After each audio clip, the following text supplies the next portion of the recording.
Hello, everybody. Welcome to our show. We're excited. We're going to get back to covering the accusers again, and there's lots to cover. I thought about giving an update, or not an update, but what's it called? A recap of the ones that we've covered, but the videos are all there. So if you guys would like to go back and watch the videos that we did to you know, remind yourself in the future or later or whatever, you can do that. I want to say a quick hello to everybody who's in chat. JD, welcome. Thank you for coming back. Neverly, my West Coast homie, how are you? It's wonderful to see you here as well. And Roxanne, welcome. So glad that you were able to make it. And looks like we have Alice in our chat. So, hey, Susan, how are you? Good to see you. So, we're going to, I'm just following the timeline as in Bates's podcast. Uh, we kind of talked it over and we kind of felt like that was probably just the easiest way to kind of continue with the accusers. And, that way I have a thing. I don't know if I can show it to you or not, but let me try to see if I can show this to you really quick. This is something that is on Bates's website, but it's also pinned in the general discussion room in Discord. And I think I should be able to share it and show it to you because I've had lots of people that ask for a um, what's it called, a timeline, so to speak. And we've been trying to work a timeline or work on a timeline, but it hasn't always been successful. So I pulled this up to share with everybody, and I'll just kind of read over it really quickly. But this is going to give you really the most accurate timeline, and it goes down the list in order of the alleged assault, not necessarily the time that it was, that they were identified, but when the alleged assault took place. So the first one, it would have been Shardarian Hill. She was identified September 19th of 2014, but her assault date, I believe she said, it's kind of small. Her assault date was December 20th or 19th. I don't recall exactly which day, but uh-oh, where did Sherry go? Anyway, so she that's when she said that when she alleges that her assault took place. Oh, that's probably too big, but I can't read it otherwise. So yeah, oh, she claims there were two assaults. That's what, before I forget. She claims that she was assaulted in the hospital on 12/20. And then she claimed that there was another assault in January, that following January, where he had come, where she claimed, where Daniel had gone to her house, and she claims that he attempted to sexually assault her there. Um, there were no witnesses, no direct evidence, only her word. There were six charges for Shardarian, and six those charges included rape charges, and she was a not guilty. He was found not guilty on her charges, and she did file the civil lawsuit. The next one would be Tabitha Barnes. She claims that she was um, approached and or assaulted on three different occasions. The first one being February 27th, 2014, and then March 25th, 2014, and then the very next day on March 26th, 2014. And she was identified on August 14th, 2014. Again, no witnesses, no direct evidence. There were five charges, and he was found guilty on three of those charges, and he got 18 years for those charges, and she has filed a civil lawsuit. And then we had Carla Rains. She claims that her assault took place on March 14th, 2014. She was identified August 15th, 2014. No witnesses. They all basically have no witnesses and no direct evidence. One charge, and he was found um, not guilty on her charges, and she has filed a civil lawsuit. And then the fourth one was Florene Mathis, and that's the one that we're going to be talking about tonight. She alleges that her assault, well, she was um, coached to be sure that her assault took place on 4/14 of 2014. She was identified August 13th of 2014. No witnesses, no direct evidence, one charge, not guilty, and she did not file a civil lawsuit.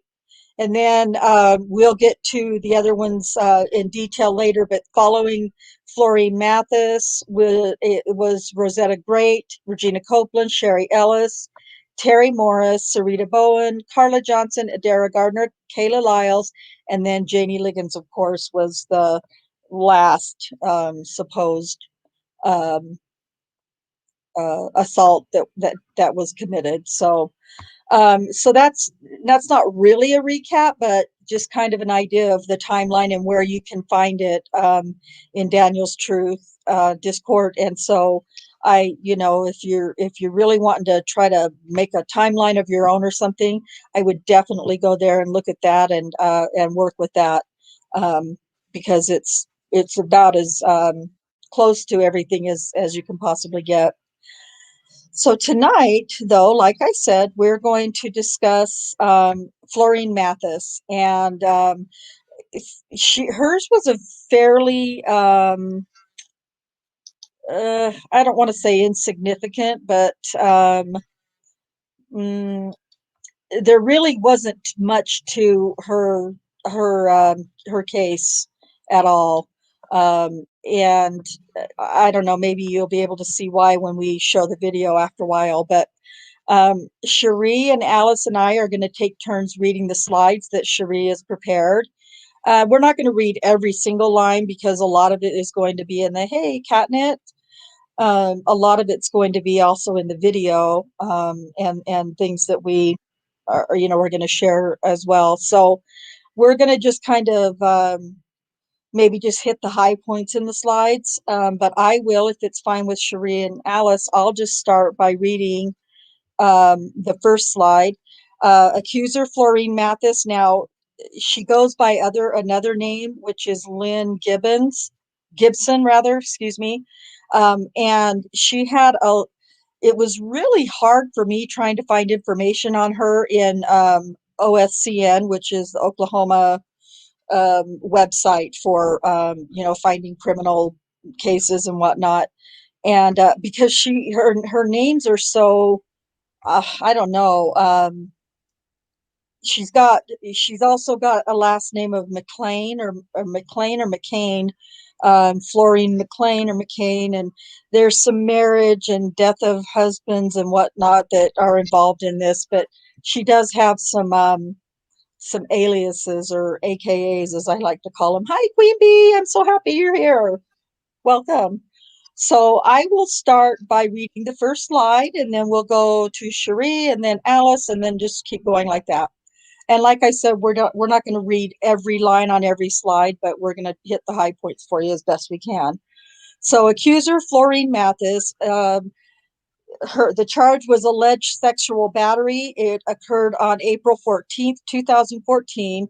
Kim Davis and Valerie Holman were the investigators who spoke with her, and they located their prey, good one, Sherry, on August 13th of 2014. And if you look at the timeline, the one that I was just starting to kind of go over with you guys, look at the timeline of when things, of when the, not when when these ladies were allegedly assaulted, but when they were approached. And it's really interesting how quickly and how close together those times are. Were you going to say something, Cherie? No. Oh, okay. All right. Cherie? August 13th, 2014. First thing that morning, Rocky Gregory finds that Daniel had run Shannon's, a pseudonym, name on Varuna a couple of times. Rocky used Varuna information to call Shannon and asked if she knew Daniel and whether she had any problems with him. He did not record the call. Shannon said they had dated for a while around January and February of 2014, and she had no problems. Shannon is white from an upscale part of the city, a bikini model, and a fitness fanatic like Daniel. Notice Rocky does not tell Shannon that they had a tip that she had possibly been assaulted by an Oklahoma City police officer. Yes. And we hopefully we'll get into that either in the podcast if I have time to share parts of that, or the video. We can talk about Shannon. Okay, Alice? That same morning, Kim Davis began her next report. Lieutenant Musney gave me a list of several females that he wanted contacted because they could be a possible victim of Officer Holtzclaw. When he gave me the list, we had still not found a match to the unidentified female DNA found on Officer Holtzclaw's pants. One of the names on that list was 53-year-old Florene Mathis. Davis searched the police database and learned that Mathis was currently being held in the Oklahoma County Jail on a charge of assault and battery with a dangerous weapon. Davidson and Holman drove to the jail, had Florene Mathis pulled from her cell, and then escorted to an interview room. Okay, Davis told Mathis that they had a tip that she had been sexually assaulted by a police officer, which is outrageous, an outrageous way to approach, but they, from what we can tell, they approached all of the accusers this way. Florene said yes, but she didn't remember the date. She was walking and had just left 16th and Jordan and had been doing crack cocaine and drinking all day on that day. He pulled up behind her. Daniel pulled up behind her on 17th or 18th and Kate, and it was. She says it was close to a park. It was 6 or 7 p.m. She says, and it was kind of getting dark. She was wearing black jeans, a tank top, and a flannel hoodie. He asked for ID, had her sit on the curb, and run her name. He asked about drugs and whether there were working girls in the area. She said she didn't know, and he asked her if he had a female search her, would there be illegal drugs on her? He was standing facing her. When she went to get up, he reached out to help her, but it hurt her hand because she had just had surgery, so she pulled her hand away. After she stood up, she said he tried to fondle her breasts on top of her clothes. She didn't remember if he was searching her or just reached out to fondle. He stopped when a car went by or someone came out of the house. He said nothing and let her go. She walked across the park in the opposite direction from where she lived with her sister on 18th and Everest.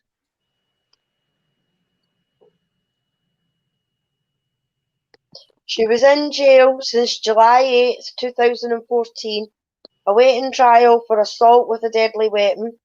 She did not remember if he tried to get her to touch him. Never saw him again.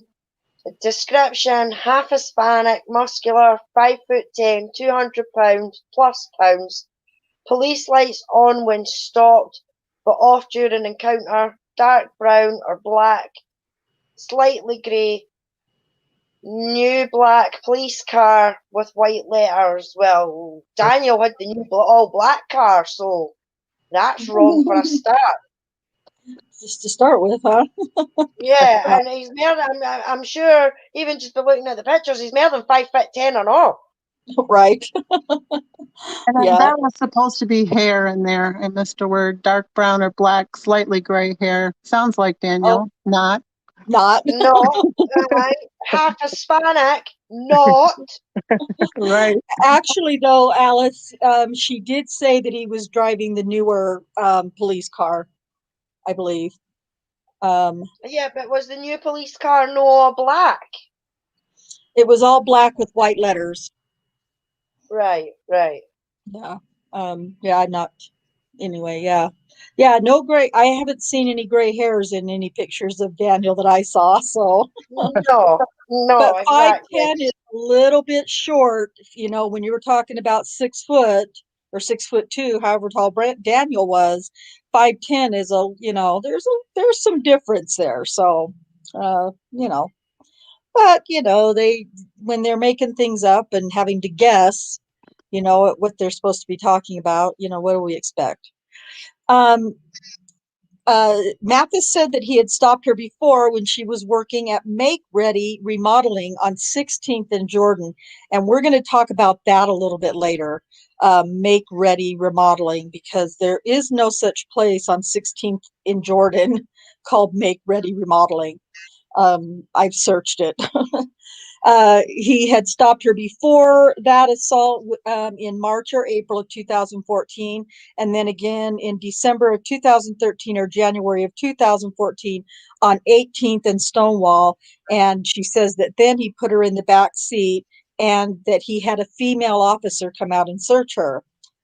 The last two times he had stopped her, she had city warrants. Um, and basically those were city tickets that she had warrants for not paying fines and tickets. She didn't tell anybody about the alleged assault. And when asked by Kim Davis, she said she didn't have anybody to tell, and that although I have problems with these accusers, I remember looking at that thinking, wow, that's really sad. Um, so but that was what the comment was that she made in the interview. Kim Davis told her that you have a good memory, and Florene Mathis said that she blacks out when she drinks, but she does not hallucinate. Davis takes some liberties when she claims in her official investigative report that when she asked Mathis if she was ever sexually assaulted by a police officer, Mathis immediately dropped her head and started crying. You can watch the video for yourself. There is no evidence that Mathis is doing anything other than lowering her head and pausing as she gathers her thoughts. No audible sobs, nor shedding or wiping of tears. Regardless, Florene, who is known to go by numerous aliases, claims that while she was out walking and under the influence of crack and alcohol, she came into contact with Patrol Officer Daniel Holtzclaw. She claims this was the third time he had stopped her, and that during one encounter, there was also a female officer on the scene.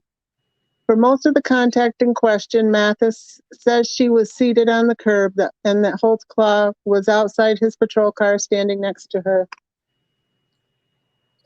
Mathis claims that nothing inappropriate occurred until she went to stand up. At that point, Officer Holtzclaw offered his hand to help her.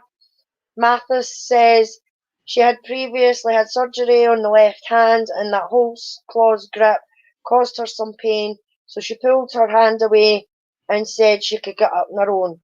Mathis is fairly vague on what happened next, but generalizes that Holtzclaw briefly fondled her breasts on top of her clothes as she got up from the curb.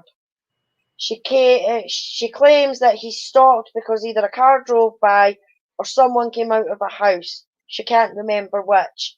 Mathis says the interaction with Holtzclaw ended about that time and she simply walked away. She stated that since that encounter she hasn't told anyone and simply was trying to put it behind her. Excuse me. Okay, there are a handful of details that are worth mentioning that, in my opinion, should have caused Detectives Davis and Holman concern as to the truthfulness of Florene Mathis. And for starters, Mathis says she has been in contact with Holtzclaw on 3 separate occasions. And when I say my opinion, it's not necessarily mine or Sherry or Alice's opinion. These are words from Brian Bates. So just want to put that out there. For on 3 separate occasions. The first contact was allegedly in December of 2013 or January of 2014, again near Northeast 18th and Stonewall, and that would have been very near to Florene Mathis' sister's home. Mathis gave a detailed account of how Holtzclaw had called a female officer to come to the scene to perform the search. And at that point, she said that she admitted to the female officer that she had a crack pipe on her, and the female officer took the crack pipe and smashed it on the ground. Well, surely there should be a record of that female officer. Yeah, you would think, wouldn't you? Yeah, exactly. It's funny how that female officer is non-existent, Yeah. and they're working off the so-called non-existent list as well. Yeah. Well, yeah, they're on the created list and a non-existent. And when we're able to watch the video, there'll be some more detail about that as well. So, yeah, good stuff. This is December 2013 or January 2014. Alleged first stop by Daniel. Further investigation by Davis would have revealed that Mathis was either lying or outright lying. While a stop did occur there in that area and in that general time frame, Holtzclaw was not the male officer involved. The male officer was identified in court testimony as Officer Jones. More importantly, though, there was no evidence that a female officer was ever involved in the stop. So there you go. The alleged second stop occurred on March 25th, 2014. Now, remember, this is also the, well, I don't expect you to remember, but because we haven't discussed it yet, but there, when we start talking about the next accuser, Tabitha Barnes, we're going to learn that there was an alleged assault on her on March 25th, 2014 as well. But for Mathis, she says that her second contact with Holtzclaw was near Northeast 16th and Jordan, and was either in March or April of 2014. And Detective Davis researched this alleged contact and verified that Holtzclaw did stop Mathis on March 25th of 2014. And I hope to be playing some radio traffic for you from that call in a bit.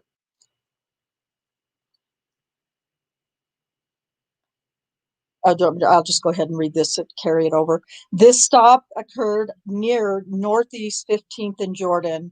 And I have researched the next accuser so much that I can tell you the address is 1530 Northeast Street and Jordan Avenue. So, but you'll hear some more about that later as well. Mathis did have city warrants for her arrest, but Holtzclaw did not ticket her, nor did he take her to jail. And Mathis claimed that nothing inappropriate occurred on that stop. April 14th, 2014, alleged third stop by Daniel. As for the third encounter detailed by Mathis, the one involving the sexual assault, that one's a bit more complicated. Davis was able to verify that Holtzclaw did indeed come into contact with Mathis on April 14th at about 6:30 p.m. And there's going to be radio traffic for that as well, possibly? Yes. Okay. I might have to search for it, but yes, I have it.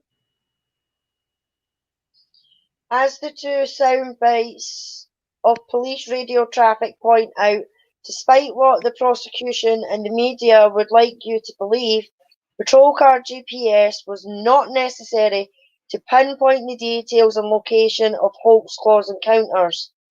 He literally called them in with no attempt to hide his activities. Holtzclaw's radio traffic was then compared to his say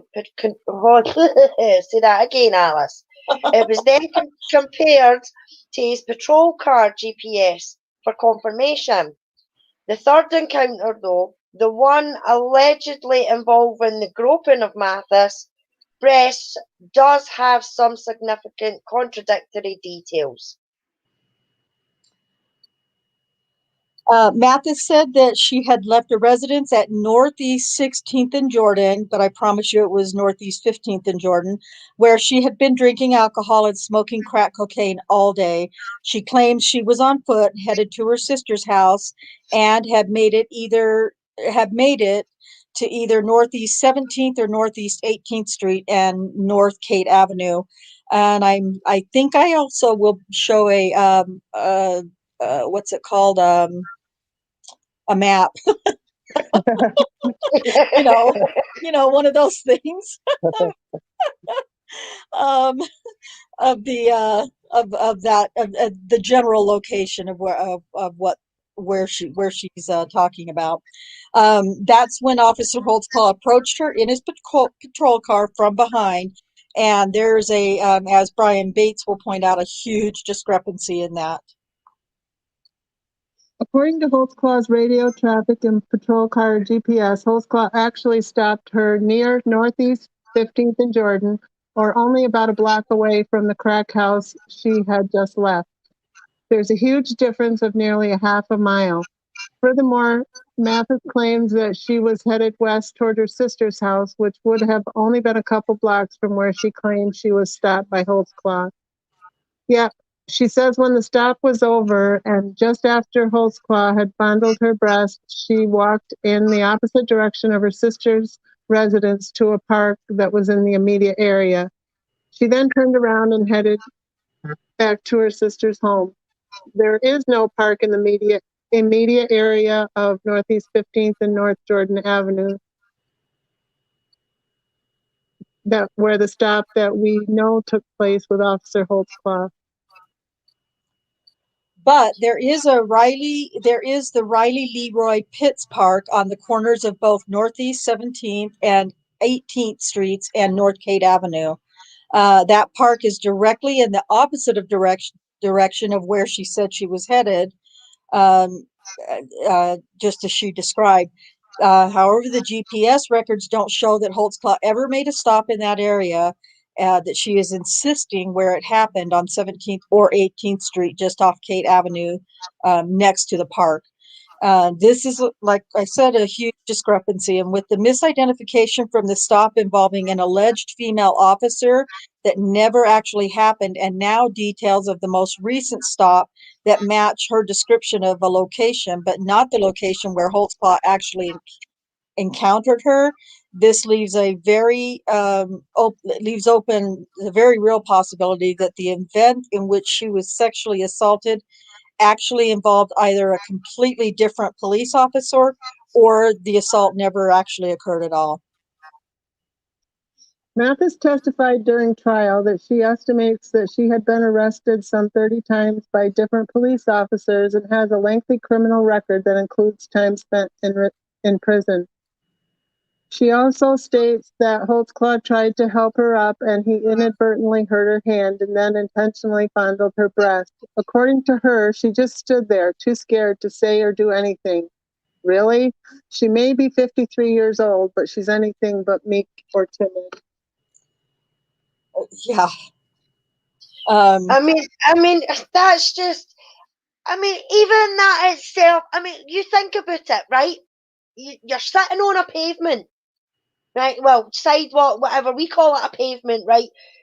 You're sitting on a pavement with a police in front of you, and he gives you a hand to help you up off the pavement, right?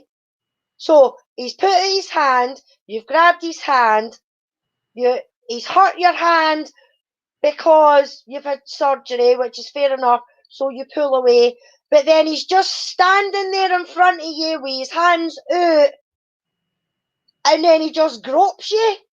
Really? And you just stand there and do or say nothing. You accidentally fall into his hands, and he gropes you. Come on. Yeah. Really? Yeah. Yeah, it's interesting. Even that in itself, it is nonsense. It is. It is not. Hers is almost as nonsensical as Shardarian Hills to me. honestly. Yeah, definitely. Well, August 13th, 2014, she was in jail for assault and battery with a dangerous weapon when detectives first met with her. At trial, it was revealed that Mathis had multiple arrests for not only assault and battery utilising a weapon, but also physically assaulting police officers. In fact, Mathis agreed at trial that she has been arrested in 6 or 7 different jurisdictions for felony assault and battery upon a police officer. Matheson would just stand there while Holtzclaw or any other officer fondled her breast along the side of a neighbourhood street in broad daylight. Aye, exactly. What about the timing of the stop she claims resulted in her brief being fondled? Well, oh my God. While she does state the time was between 6 and 7 p.m., which matches the time of the Northeast 15th and Jordan stop, she claims that the stop happened while it was kind of dark out. Sunset for that day is recorded at 8:02 p.m. Hmm. Very interesting, Miss I mean, Mathis. why can you not just have normal street names? Why does it have to be 15th Northeast this and, Westminster 26th Saint Street, off Jordan Street? It's like, what? It's either Jordan Street or it's North Street. It's very confusing, no doubt. That is for sure. Oh my goodness. Um, so, oops, hold on one second. I'm looking for the map that I have just so I can kind of show you. While that's loading, I will, let's see. Uh,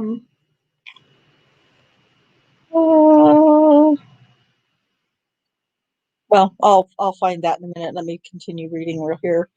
Um, she was stopped a full hour and a half before sunset, and it still would have been plenty light out during the time that we know Holtzclaw stopped her. And unlike Liggins, Morris, and Ellis's allegations, Mathis said that at no time was she placed in the back seat of Holtzclaw's patrol car, which is completely different from the rest of the accusers, with the exception of Shardarian Hill. Shardarian Hill. And instead, she was seated on the curb near his vehicle in broad daylight, where somebody either walked out of their house or drove by and was able to, possibly see something like that happening. And just like the Morris and Ellis stops, Holtzclaw spent a significant amount of time inquiring as to what the women may have known about criminal activities in the area, and particularly prostitution and drug trafficking. This is all going to be so much more clear when we talk about Tabitha Barnes, I promise. Also, contrary to popular myth, Mathis didn't have any active warrants. Um, and that was the same as with Morris and Liggins. Um, so it kind of flies in the face of how they could make all of the accusers be, claim that all of his victims were prostitutes, drug addicts with active warrants or tickets and things like that, because that wasn't the case.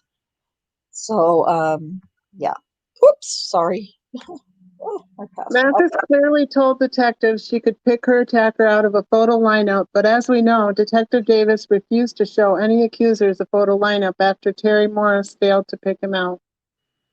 Detective Davis's notes reveal that she returned to Oklahoma City Jail the next day. She claims the purpose of the visit was simply to take an oral DNA swab of the inside of Mathis' mouth and to get some basic background information, so she didn't bother to record the interaction. You'll probably recall Detective Gregory used the same excuse when he returned to visit accuser Terry Morris in jail and conveniently neglected to record most of what turned out to be a very incriminating interview. At trial, Mathis conveniently claims the groping occurred on the second encounter with Holtzclaw and not the third, as she stated during this part of the investigation. And While sorry, go ahead. While detectives, prosecutors, and the media all make a huge deal out of the fact Holtzclaw wasn't, excuse me, wasn't arresting these women on their insignificant misdemeanor cost warrants, it was revealed that when Mathis testified in court, she had 10 active felony warrants for her arrest, and no law enforcement officer or detective had shown any interest in taking her into custody leading up to her appearance in court. And there was something else very significant about the Northeast 15th and Jordan location where Mathis was twice previously stopped by Holtzclaw. It's actually within just a few feet of a suspected crack house that that Holtzclaw had been keeping an eye on, and the female occupant of that alleged crack house, she will soon become another accuser. Mathis claims she not only knows the accuser, but she smokes crack with the accuser and worked as her housekeeper at the time. I feel like we're Yeah. building some suspense here. That's good. Yeah, exactly. And I'm sorry. I mean, if Daniel ran her and she came up and she had 10 warrants or even a warrant out at that time, I'm sure he would have took her in. Right. Well, yeah, especially for those kinds of we lost Cherie. Especially for the kinds of warrants that she had. Assault and battery. Now, also one of her charges were escaping a penitentiary. So, she's as the slides indicate here, she's not just like a little what do they call them? Little delicate flower. And I'm not trying to be critical or accusatory, but these are facts. These are things that I was able to find in the OSCN and different reports that I have been able to get. So yeah, it's she's not just a meek little timid flower that's gonna wither in the wind.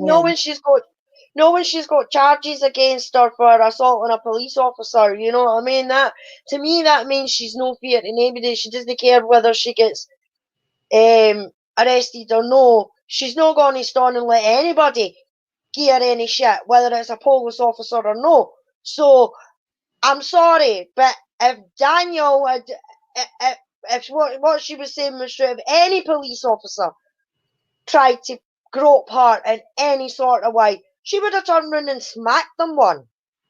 Right. Yeah, exactly. Because, I mean, she had no fear. Obviously, she had been part of her time in the penitentiary was for, assault on police officers. So I will play. I don't know if I'll play all of it because it is a little lengthy. I might have to just kind of forward through some of it, but here's a pretty good indication of the situation, and this is all from Brian Bates podcast episode 10. So let me check my volumes and all that good stuff. Make sure everything is up to par where it should be. And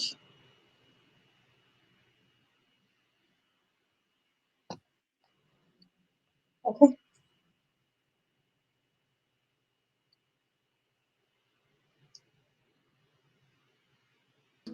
In the investigative timeline, it's August 13th, 2014, and Detective Rocky Gregory is poring over a stack of papers detailing everyone Officer Daniel Holtzclaw had run through the police department's databases in the last few months. You'll recall it was in episode 9 that accuser Sherry Ellis's name stood out. because she had been run through the Varuna databases numerous times over the course of 3 shifts. On this morning, another name stands out. Just a quick side note, because this person ends up having very little significance to this case, I'm only going to refer to her as Shannon, which is not her real name. According to the printouts, Holtzclaw ran Shannon's name multiple times. Detective Gregory utilized the same law enforcement databases to obtain a telephone number and personal identifying information for Shannon and gave her a call. The following information comes directly from Detective Gregory's official investigative police report. The first thing that stood out to me when I read this report was that the telephone call with Shannon was allegedly not audio recorded. Yet, when Ellis was identified as a possible victim of Daniel Holtzclaw's because of the same suspicious name inquiries, her initial telephone contact was audio recorded. Additionally, according to Detective Gregory's report, he started the telephone conversation with Shannon by stating, quote, "I introduced myself and I asked Shannon if she had ever had any problems with an officer," end quote.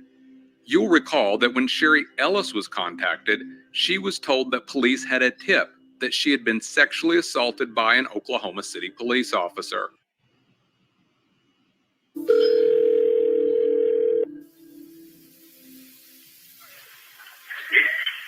Hello? Is this Sherry? Yes? Sherry, this is Detective Davis. Yes, ma'am? Okay. You sound frantic in your messages.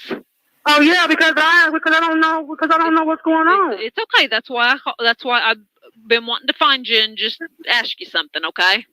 Okay. I have received a tip on I work in sex crimes, and I've been working some cases, and I received a tip that you may have been sexually assaulted by a Detective police Kim officer. Davis began her day and her next investigative report with the same opening line she would use time and time again. Quote, "Lieutenant Musney gave me a list of several females that he wanted contacted because they could be possible victims of Officer Holtzclaw. When he gave me the list, we had still not found a match to the unidentified female DNA found on Officer Holtzclaw's pants," end quote.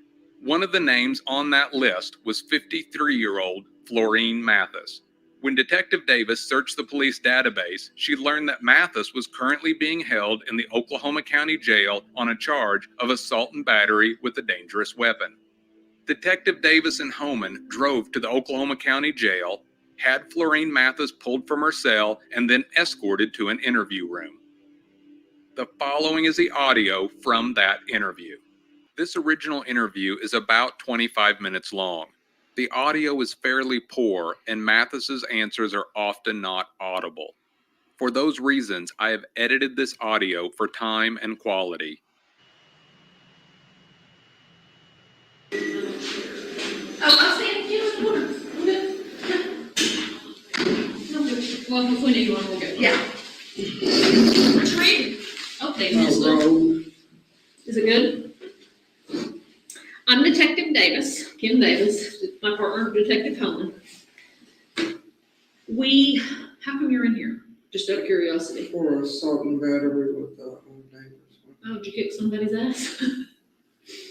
Okay, we're not here about that. We're not working that case or anything.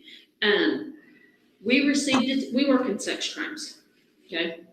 And we received a tip. We're in the middle of an investigation, and during that investigation, a tip came across that you may have been sexually assaulted by an Oklahoma City police officer.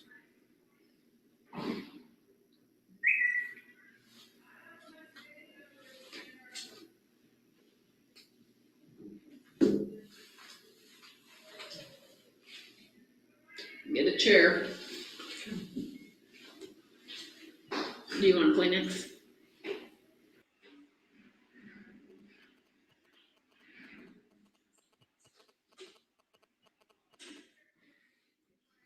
I don't even remember what day it was. Doesn't matter.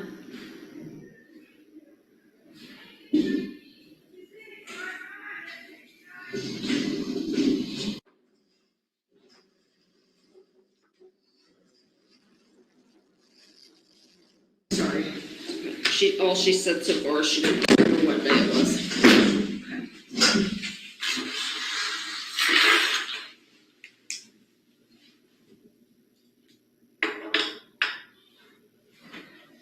We'd like to talk to you about that. And we'll take as much time as you need.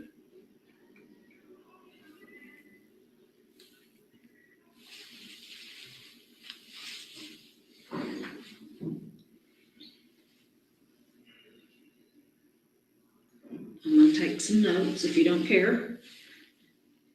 Do you remember, can I ask some questions? Are you ready? Do you remember what month it was? Okay. Did you ever tell anybody? Okay.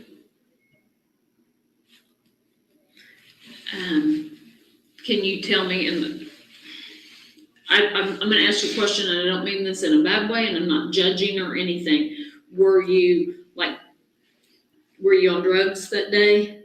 Okay, that's fine. What were you using that day? Crack.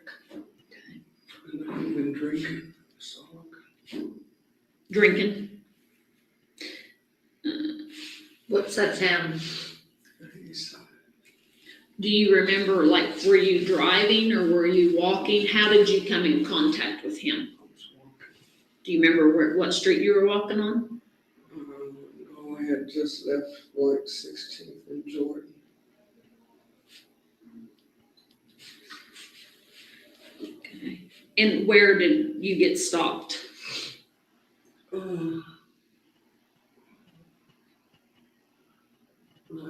17th or 18th in Cape over. It was close to a park. Do you know where that comes? Okay. I don't know the east side very good, but she does. So I'm gonna be 18th near Kate. What time of day was it? It was 6 or 7 In the evening. Okay, tell me this and it'll help me. Time of year, was it dark or was it still light? It was kind of dark. So that's gonna be before daylight savings time, before the time change, or do you know? What were you wearing to tell me the weather?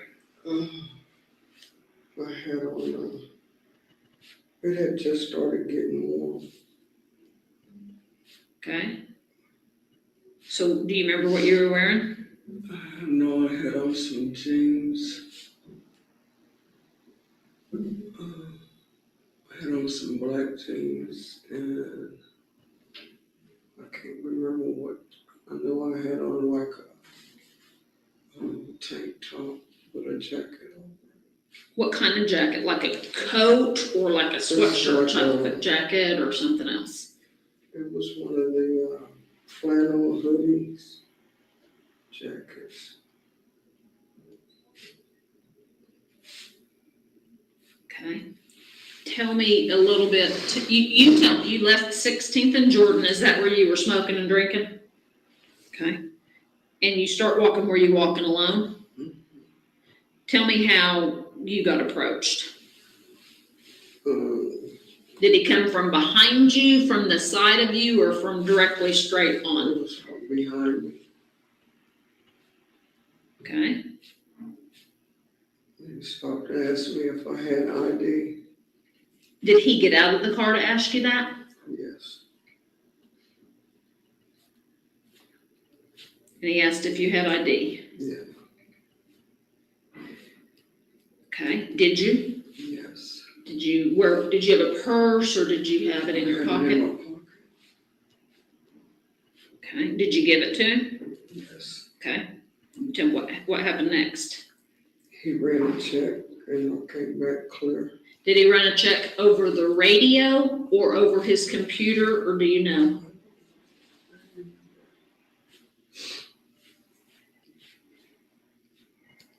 Okay. Then what? Now, when he's running you, are you standing outside of the car? Or are you sitting in the car? He sitting on the curb. Did he get back in the car to run you? Yes. Are you on his driver's side or passenger side when you're sitting on the curb?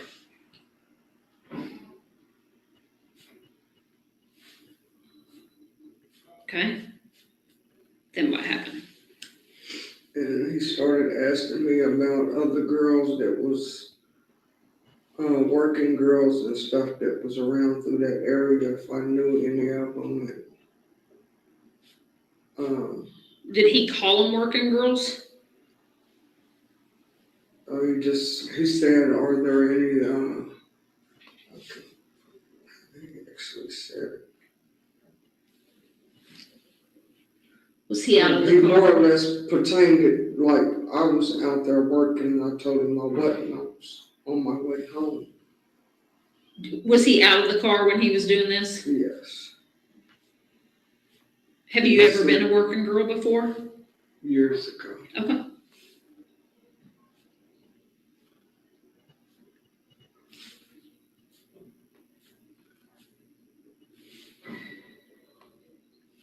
Go ahead. And I told him I didn't know what he was talking about. It's like there's a lot of people be out walking around.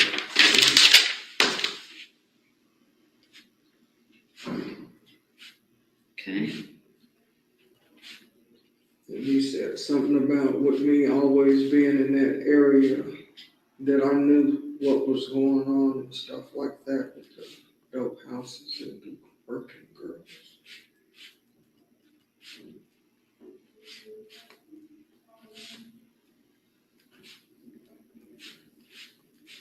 Okay.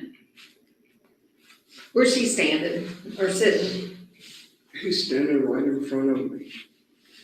So you guys are kind of face to face like this while you're having this conversation? But you're still in the backseat of the patrol car? No, I was outside of the car. I'm sitting on the curb. Oh, okay. Okay, go ahead. He's telling you that you should know the area and the working girls and the dope houses. Yeah. And I told him I didn't know what he was talking about. Okay.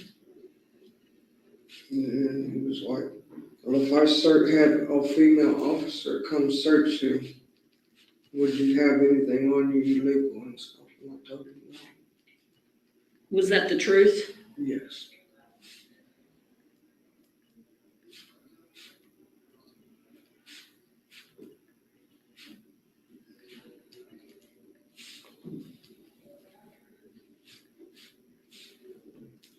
Okay.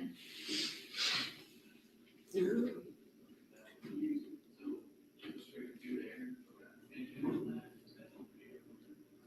I remember him telling me I can get up when I got up.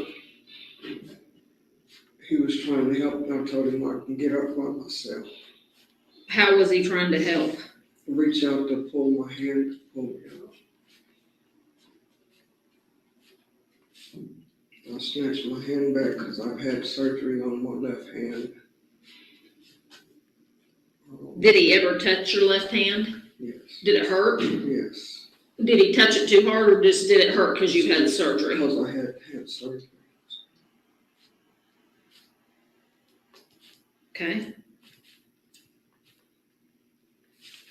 So now you're standing. Was this whole conversation before that you were sitting and he was standing? Yes. Okay.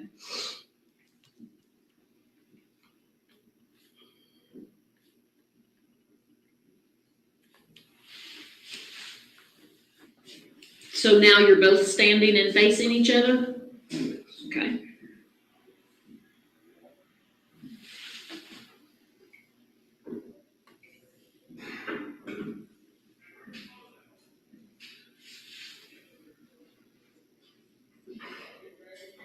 Only thing else I can remember is him trying to fondle my breast. How did that happen?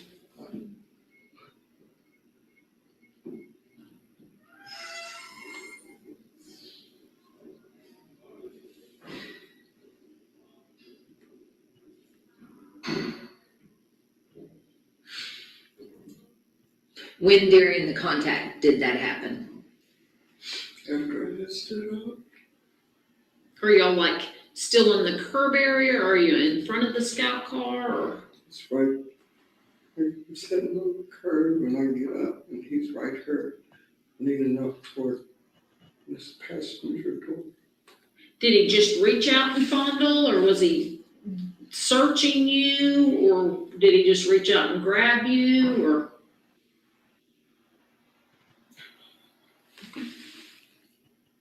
Is that because you were high?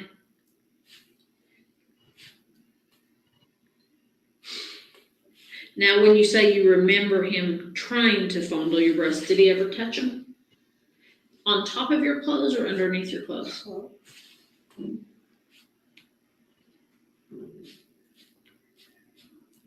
Do you remember what made him stop?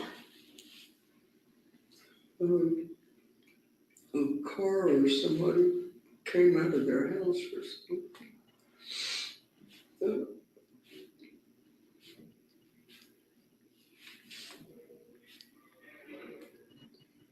Did he say anything when he touched your breasts? No. Did you say anything? I just told him to let me go.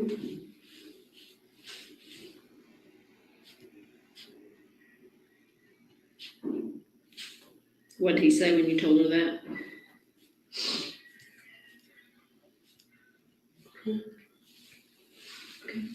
I just remember walking across the park.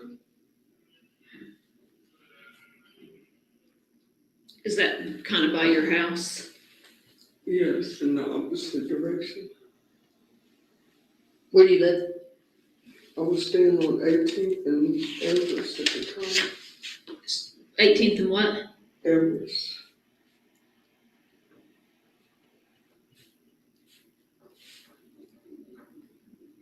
Where do you live now? Nowhere. You don't have have they filed charges on you? If he, like, where are you going when you get out of here? Are you going to prison? I don't know. Okay, but you I'm don't. waiting to go to trial. I'm waiting to go to trial.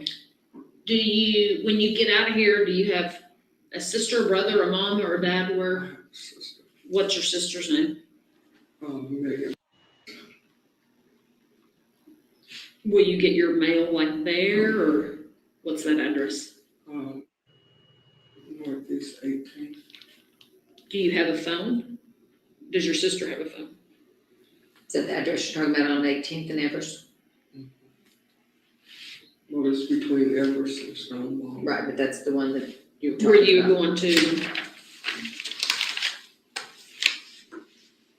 When did he ever try to touch your vagina or your bottom? Did he ever try to get you to touch him? I don't remember. Oh, that's okay. That's okay.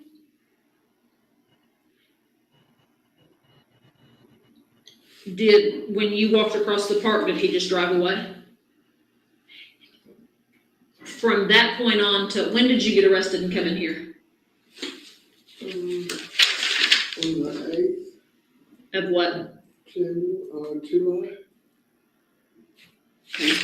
Between the time that he did this and July 8th, have you seen him again? You never saw him again? How much time had passed, do you think, from the time this happened to when you got picked up and brought in here? We've been trying to keep it brought down. Give me a description of him. White male, black male, Indian male, Mexican male. He may,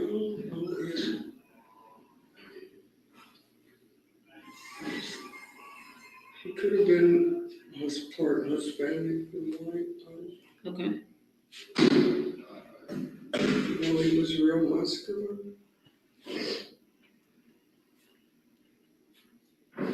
Did you notice a name tag? How tall was he? And you don't have to be perfect, just kind of. Probably about 5'10". How much did he weigh? Probably about 2 something. And when you say real muscular, like workout muscular or just a big guy? Muscular, okay. Did he wear glasses? Did he have facial hair? No, he didn't have facial hair. If you saw him again, could you pick him out of, like if I showed you 6 pictures of police officers, would you be able to pick him out?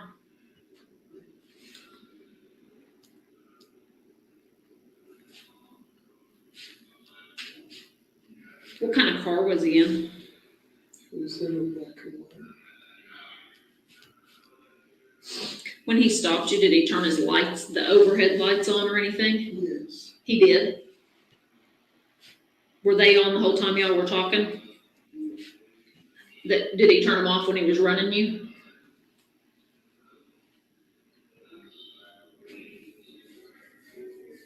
Anything else you can think about? What color is his hair? It's either dark brown or black. And like little slight gray.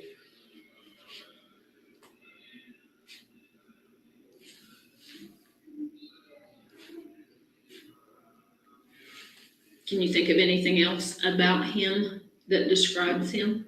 Just the police car was one of the new ones. And the new black and whites. Like where it's all black except the letters?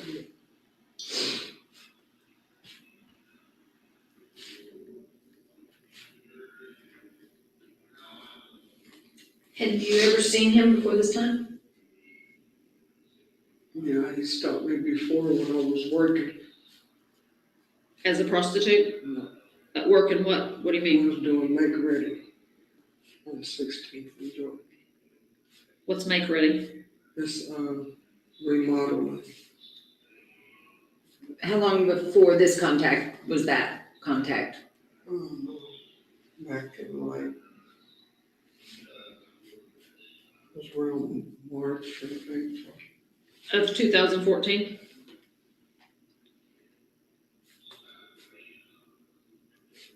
Did he run you that time? Did he do anything to you that time?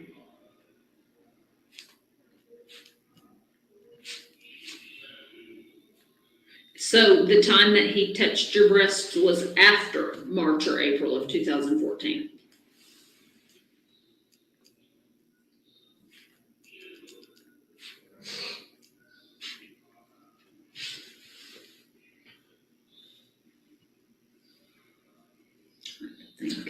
What about anything before that time?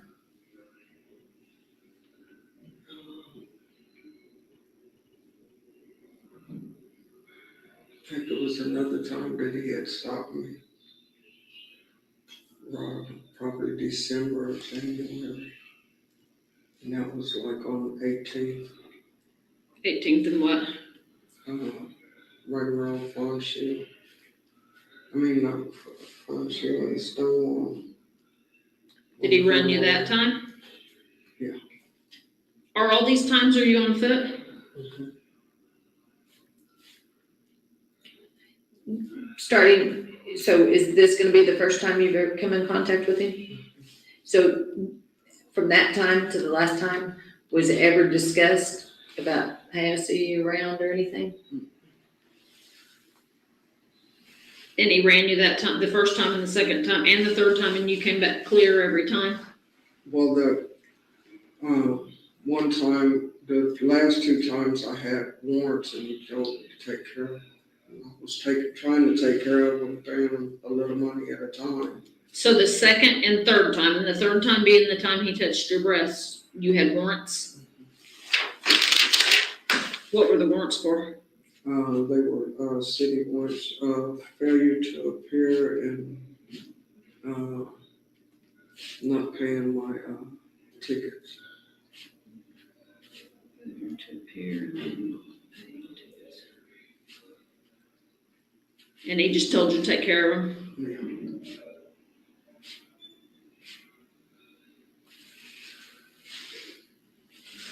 But only one time he did something to you. You didn't tell anybody? How come? I didn't really have anybody to tell. Why didn't, because this will get asked, how come you didn't tell the police?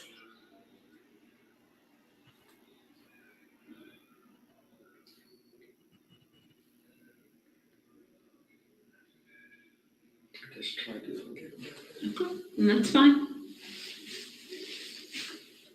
Is there anything that you can think of that might be important that I didn't ask you, or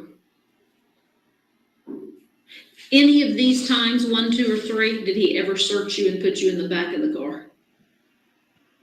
It was one time he put me in the back of the car, and I think that was the first time he stopped me. Because he had a female to come out and search me.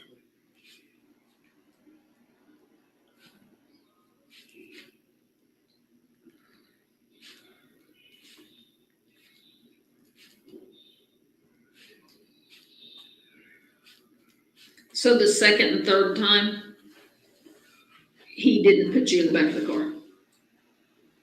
And he didn't search you? Okay.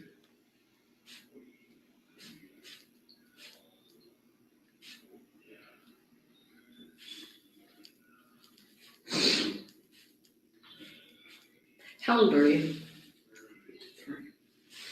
Is your, let me make sure I got you right here. 11/9/60.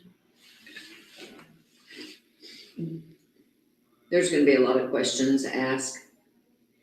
Because we have to answer some to the district attorney's office. And you're very young looking and you've got a great memory, that's obvious, because of all the information that you've given us. Did you give us everything? That night, would you classify yourself, were you drunk? Yeah. Were you high? I've been smoking crack and drinking. Does it cause you to ever black out though, or hallucinate? No, not to hallucinate, I black out.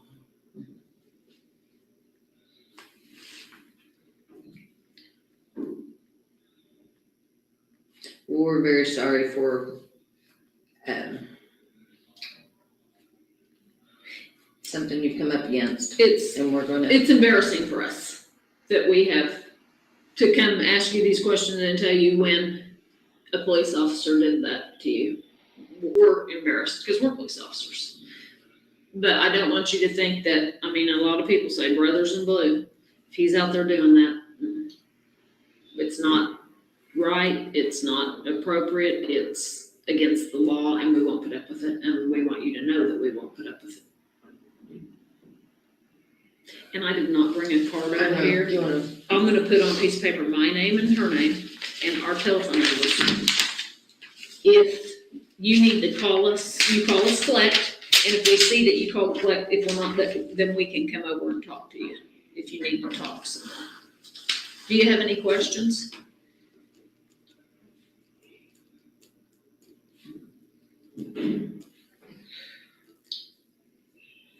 Let's put yours. Did you have any idea why we were coming to talk to you today? Do you know anybody else that this, I know you didn't tell anybody, but have you heard out on the street or anything of an officer assaulting women? Haven't heard anybody else say anything about it?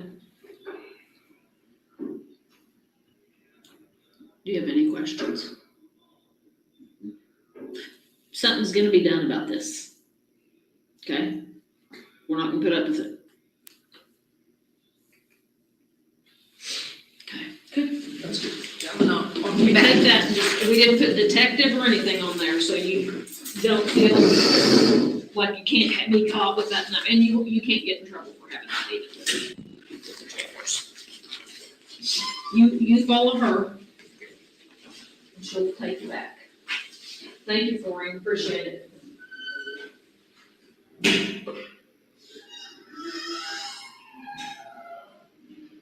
Honestly, at first glance, there's not a lot to this interview. Florene Mathis, who is known to go by numerous aliases, claims that while she was out walking and under the influence of crack cocaine and alcohol, she came into contact with Patrol Officer Daniel Holtzclaw.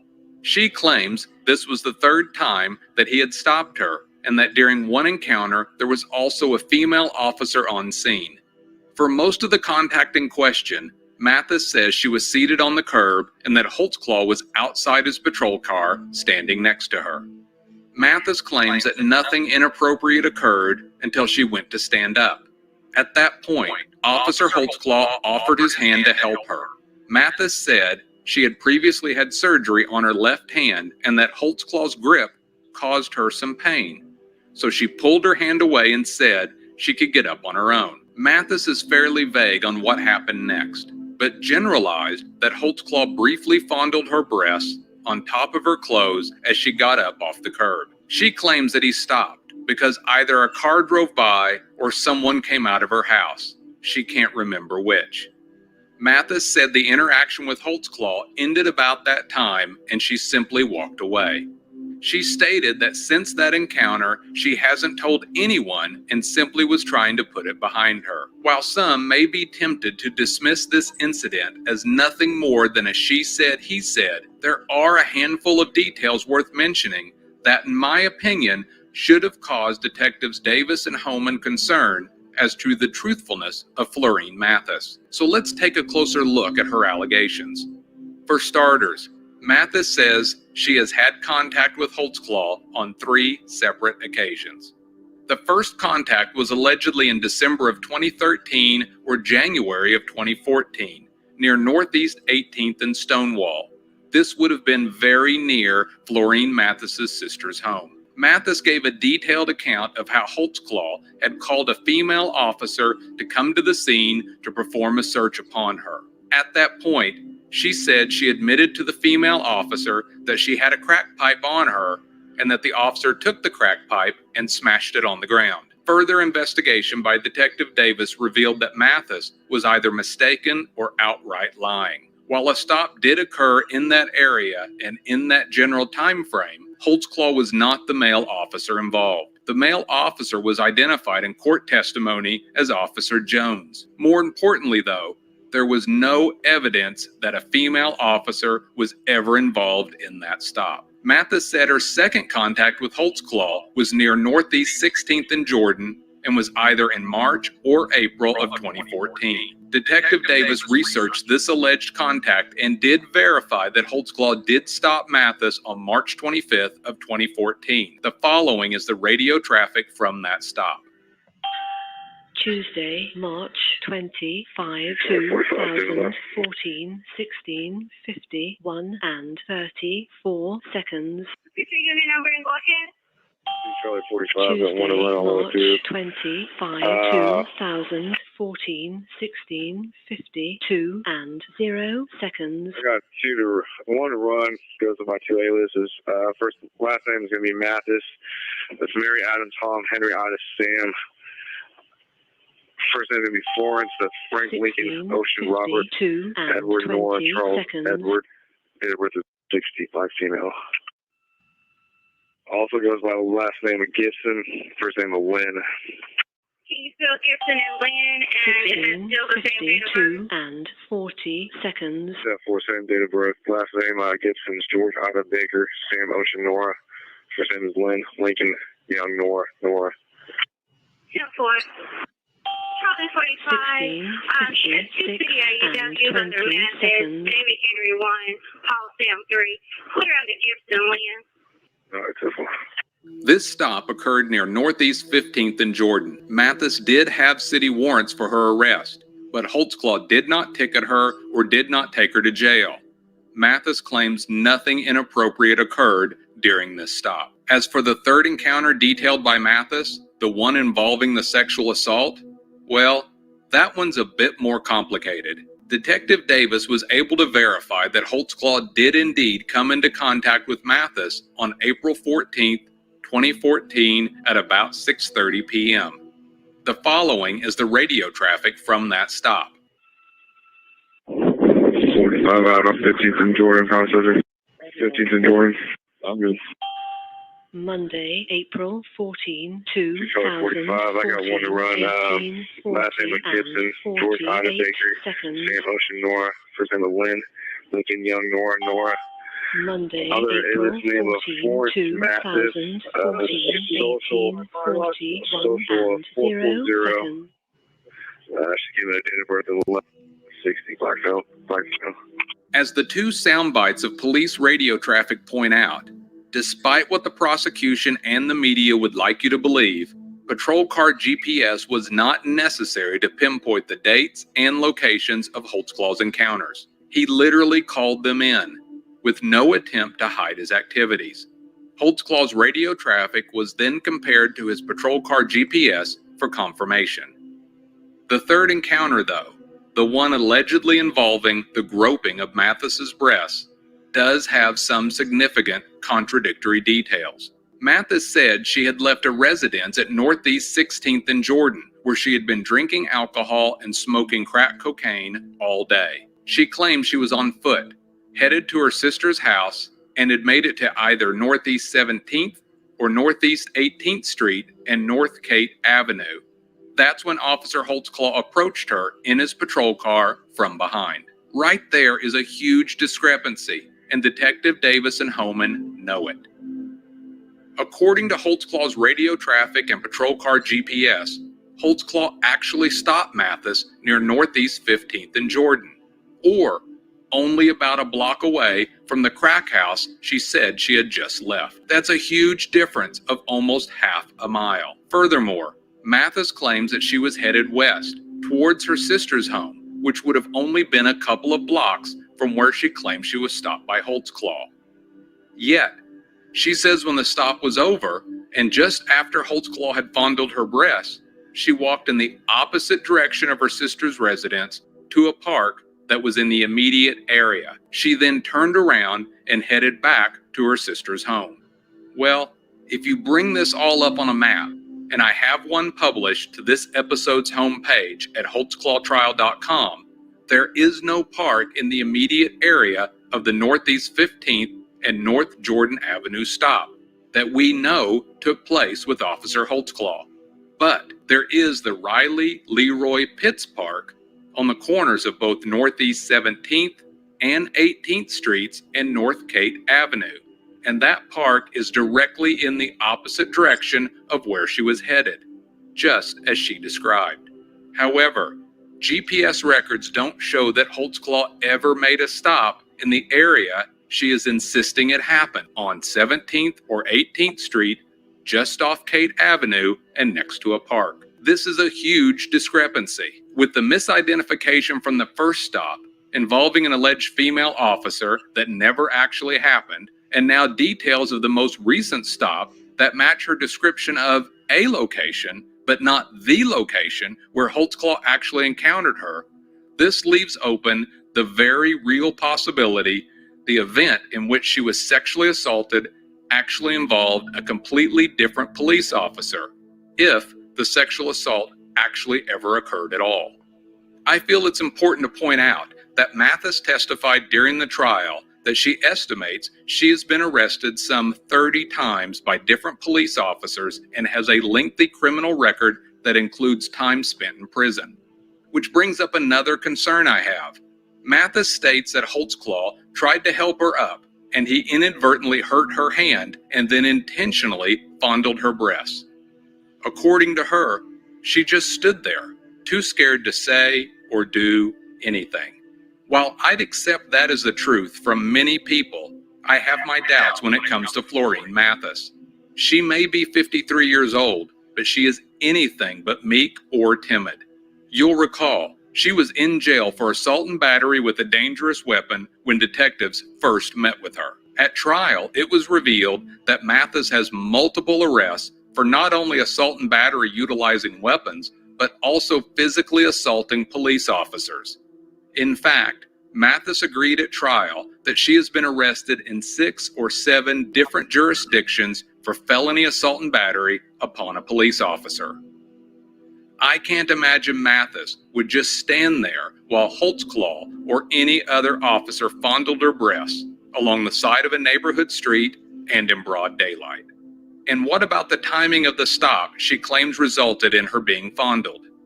While she does state the time as between 6 and 7 p.m., which matches the time for the Northeast 15th and Jordan stop, she claims that the stop happened while it was, quote, kind of dark out, end quote. Sunset for that date is recorded as 8:02 p.m. She was stopped a full hour and a half before sunset. It would have still been plenty light out during the time we know Holtzclaw stopped her. Unlike Liggins, Morris, and Ellis's allegations, Mathis said that at no time was she placed in the back seat of Holtzclaw's patrol car. Instead, she was seated on the curb near his vehicle. And, just like the Morris and Ellis stops, Holtzclaw spent a significant amount of time inquiring as to what the women may have known about the criminal activities in the area, specifically prostitution and drug trafficking. Also, contrary to popular myth, Mathis didn't have any active warrants, the same as Morris and Liggins. There's something else disturbing that stuck out to me. Mathis clearly told detectives that she could pick her attacker out of a photo lineup. But, as we know, Detective Davis refused to show any accusers a photo lineup after Terry Morris failed to pick him out. Detective Davis's investigative notes revealed that she returned to the Oklahoma County Jail the next day. She claims the purpose of that visit was simply to take an oral DNA swab or buccal swab of the inside of Mathis's mouth and to get some basic background information. So, she didn't bother to record the interaction. You probably recall that Detective Gregory used that same excuse when he returned to visit accuser Terry Morris in jail and conveniently neglected to record most of what turned out to be a very incriminating interview. When we get to the trial episodes of this podcast, I'll fill you in on some additional details, including how Mathis conveniently claims the groping occurred on the second encounter with Officer Holtzclaw and not the third, as she stated during this part of the investigation. And one other interesting bit of information. While detectives, prosecutors, and the media all make a huge deal out of the fact Holtzclaw wasn't arresting these women on their insignificant misdemeanor cost warrants, it was revealed that when Mathis testified in court, she had 10 active felony warrants for her arrest, and no law enforcement officers or detectives had shown any interest in taking her into custody leading up to her appearance in court. And there's something else very significant about the Northeast 15th and Jordan location, where Mathis was twice previously stopped by Holtzclaw. It's actually within just a few feet of a suspected crack house that Holtzclaw had been keeping an eye on. And the female occupant of that alleged crack house, well, she is about to insert herself into this investigation as yet another victim. And Mathis claims she not only knows this accuser, but she smokes crack with this accuser and worked as her housekeeper at the time. But that's for the next episode. Here's a quick recap of the red flags from this episode. Accuser Florene Mathis has misidentified Daniel Holtzclaw as the officer that pulled her over in late 2013 or early 2014. Then, she completely made up details about a female officer being called to the scene. Lastly, during the stop where she says she was groped, she can't remember the date, the month, or really any details of the alleged assault, but clearly states she was on either Northeast 17th or Northeast 18th Street and Kate Avenue, directly across from a park. The problem is, that's nowhere near where Detective Davis knows Daniel Holtzclaw actually stopped her. Yet, once again, Detective Davis justifies her actions with the following quote. We'll take our time and we'll verify everything the girls say, or we'll verify everything he said. And that's the way the chips are going to fall. And everything the girls said verified and nothing he said did. In the next episode, detectives interview accuser Tabitha Barnes, the woman who reportedly employed Florene Mathis as her housekeeper, even though she herself is on 100% government assistance and is living in a home Officer Holtzclaw suspects of being a crack house.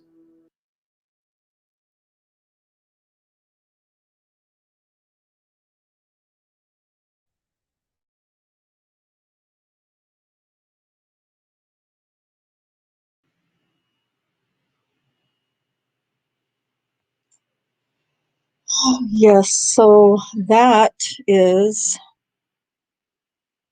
the amazing tale of Miss Florene Mathis. So what does everybody think about that?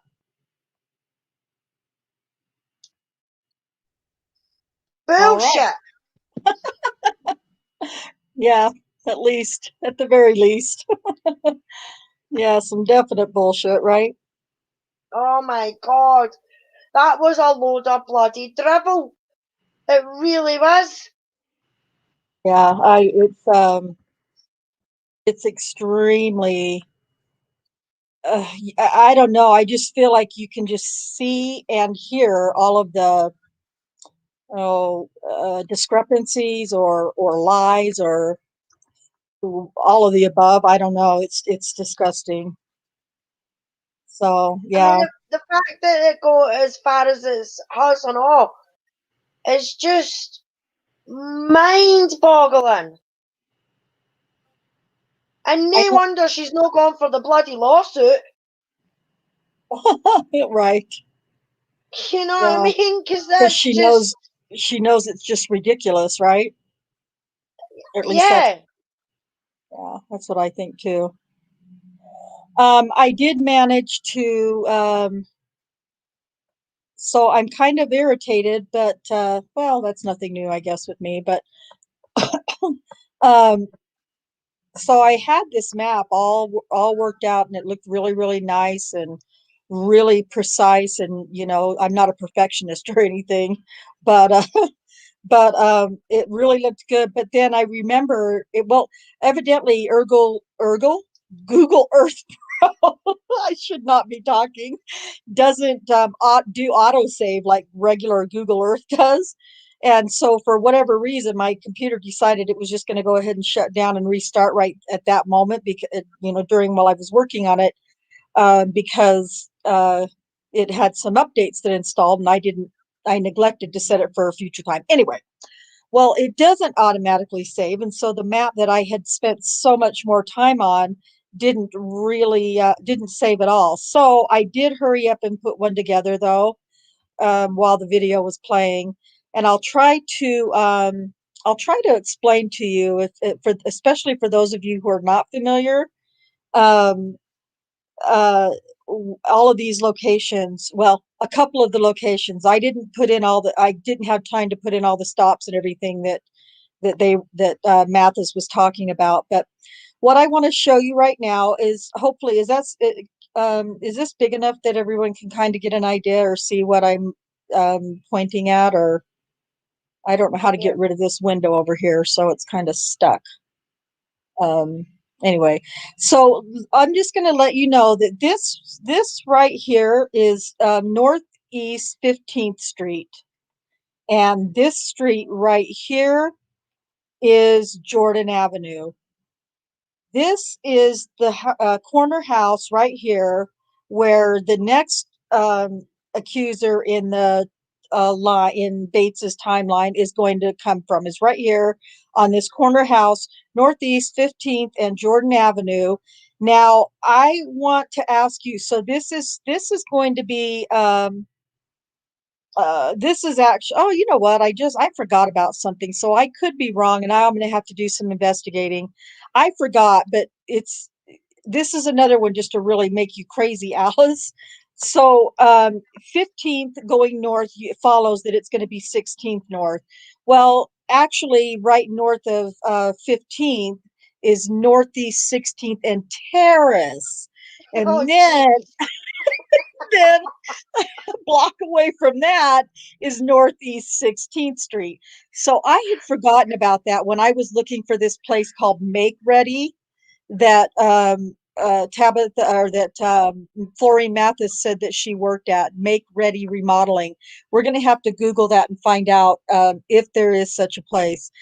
But just just to kind of put some things in context, this is the house right here on the corner where Tabitha Barnes said she was uh, a house cleaner, housekeeper, or whatever for Tabitha Barnes. So I wrongly assumed that because I'd forgotten this was Northeast 16th and Terrace, I was thinking she was saying that this make ready place was over here in this block. And I remember looking at that going, there's no way there's a business in there. So a remodeling business, but it's possible there could be one on 16th because it is a busier street. Okay, so I kind of have mapped out a little bit here where some of the locations are. So this is Tabitha Barnes' house, Northeast 15th Street, and Jordan Avenue is over here. Now, this is Kate Street right here that runs north and south, where she says she was, I believe she said she was stopped on on North Kate Avenue and either 17th or 18th. She couldn't remember. But this is where her sister lives, is over here on 18th and Lottie, or is it Kelly? Maybe it's Kelly. Anyway, Kelly's over here and Lottie's over here. I could drive myself around Oklahoma City in the Northeast District if I needed to, or if I ever was presented with the opportunity to, because I've studied this map so intensely. And all of the activity you guys are going to learn, most, I should say, not all, but most of the activity of these the coming accusers, with the exception of Janie Liggins, Shardarian Hill, and Adara, all of the activity takes place in this general area right here. And this will not be the last time you'll hear the address or the area of 16th and Jordan or 15th and Jordan.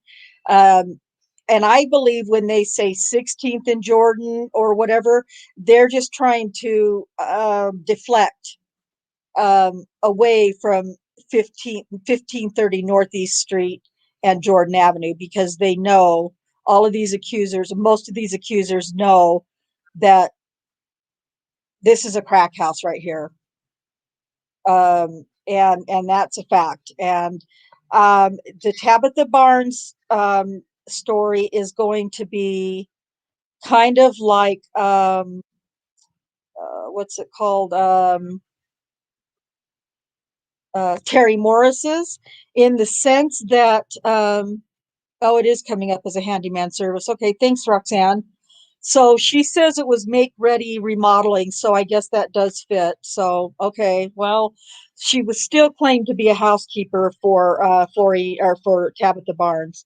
Now, Tabitha Barnes is going to be at least 3 episodes, because her story is incredibly twisted and involved and uh, full of lies, and there are 3 accusations or whatever. She has 3 different dates that she claims she was confronted and or assaulted by Daniel Holtzclaw. So now I'm telling you guys, when you guys hear Tabitha Barnes' story, whoo, you're gonna lose your freaking minds. Am I right, Sherry, Alice? Anybody in chat? Yep. For Yep. sure. Yeah, it's insane what Rocky Gregory comes up with for Tabitha Barnes, and she is all too happy to just jump right on the bandwagon. So like I said, it's going to be probably a good 3 episodes, but I don't think you'll get bored with it, because there's a lot of uh, I don't even know how to describe it. It's just bad. That's all I can really say. Bullshit. It really is.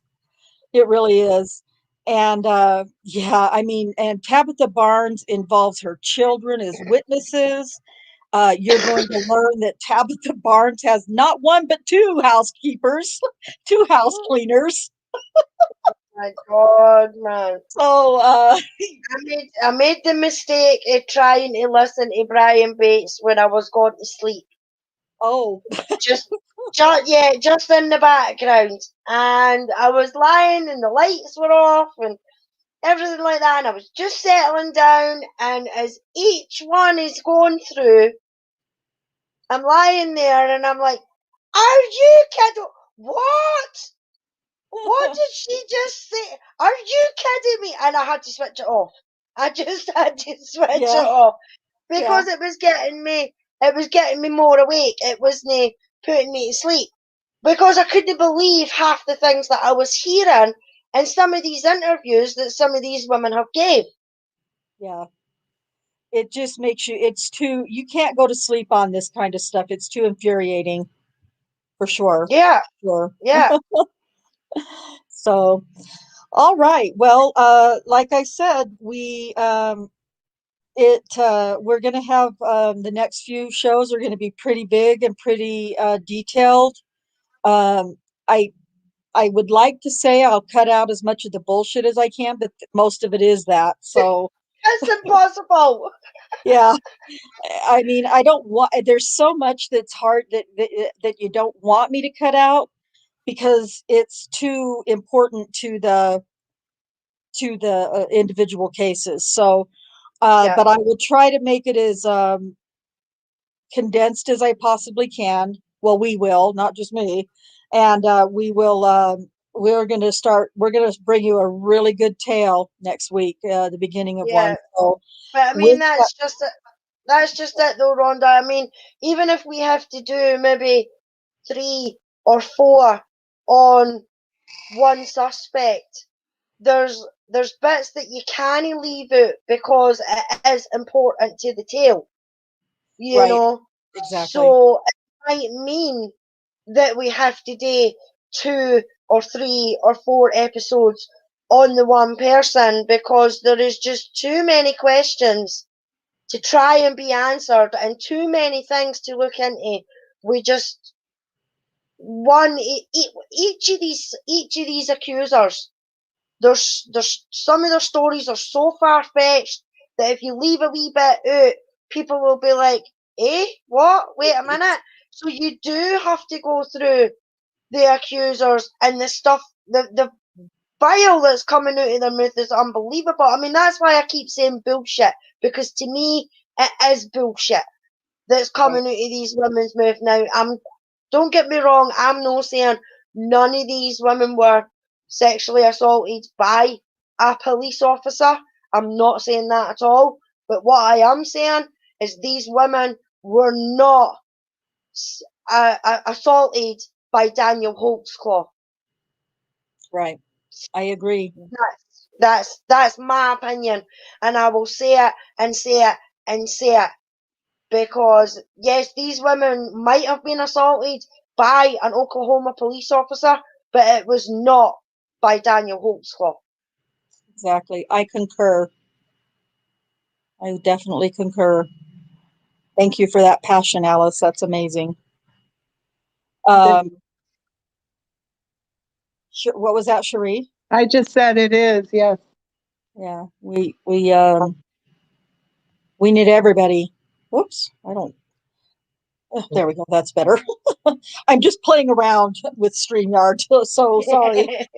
I know it's not playtime, but anyway. So yes, I really, really hope to see all of you here next week, and I hope you bring some friends with you and some new subscribers. Please, if you would, if you haven't already, I'm sure that most of you here have already subscribed, but share it with your friends. And my son-in-law just informed me that he has a coworker who is into true crime, and she wanted to know about my YouTube channel. And so I was like, well, let me just tell you. So I sent her links, and I sent her the link to my channel and to Foul Play and to all of the YouTubes that we have, that all of the community has going, so that we can get her on board as well. And I don't even know her name, unfortunately. My son-in-law, I was so excited I didn't even ask my son-in-law, but um, I'll try to remember what it is so I can give her a shout out next time. Anyway, I will. I'll do my best, like I said, to condense it. Thursday night we have Bookcast, and we are on, what is it, lady? Chapter 10.